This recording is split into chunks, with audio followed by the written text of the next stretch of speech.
سب ابھی جب ہم بات کرتے ہیں وظائف کی، وظائف کو ہم نے موسٹلی ہماری سوسائٹی میں دیکھا جائے تو اس کو دو لوگوں کے ساتھ جوڑ دیا ہے. ایک تو پیر بابا کے ساتھ جوڑ دیا ہے، اور دوسرا ہم نے جوڑ دیا جی میرے پاس موکل ہیں، اور وہ مطلب یہ دینی حلقے سے نکل گئی ہے یہ چیز. یا تو پیروں کے ہاتھ میں چلی گئی ہے یہ چیز، یا پھر جو عاملین عام آپ کو سڑکوں پہ بیٹھے ہوئے نظر آتے ہیں. الحمدللہ لاہور تو صاف ہو گیا بنگالی بابا سے، لیکن کراچی میں یا بنگلہ دیش کی بات کریں، انڈیا کی بات کریں، ایون یو کے کی بات کریں یا یورپ کی بات کریں، وہاں بہت زیادہ ہیں.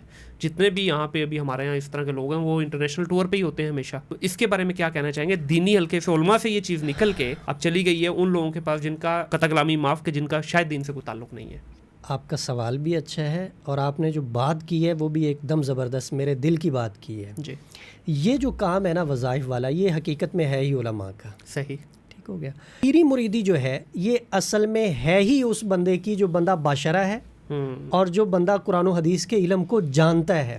کیونکہ پیر اس کو کہتے ہیں جو انسان کو غلط راستے سے ہٹا کے سیدھے راستے پہ لائے، سبحان اللہ، جو انسان کو ظلمت سے نکال کے نور کی طرف لائے، روشنی کی طرف لائے. اب وہ کون لا سکتا ہے جو خود روشنی پہ ہو؟ بے شک ایسے ہی ہے. جو خود اندھیرے میں ہے وہ دوسروں کو کیسے لائے گا؟ ایسے ایسے لوگ مارکیٹ میں ہیں، ایسے ایسے لوگ پیر بنے ہوئے ہیں جن کو میں یہ کہوں کہ کلمہ بھی نہیں آتا ہوگا تو یہ غلط نہیں ہوگا. بالکل ایسے ہی ہے. بہت سارے لوگوں کا ہم نے کلمہ درست کروایا. ایک پیر صاحب بڑے دعوے دار تھے، بڑے لمبے چوڑے، تو وہ قرآن اٹھا کے کلمہ پڑھ کے قسمیں اٹھا کے بات کیا کرتے تھے نا. تو ہم نے اسے یہ کہا کہ اپنا کلمہ درست کرو، آپ کا کلمہ درست نہیں ہے، باقی باتیں بات کی ہیں. پھر ایک اینکر آپ کی طرح تھے، انہوں نے اس سے دعائے قنوت سنی تو دعائے قنوت نہیں آتی تھی.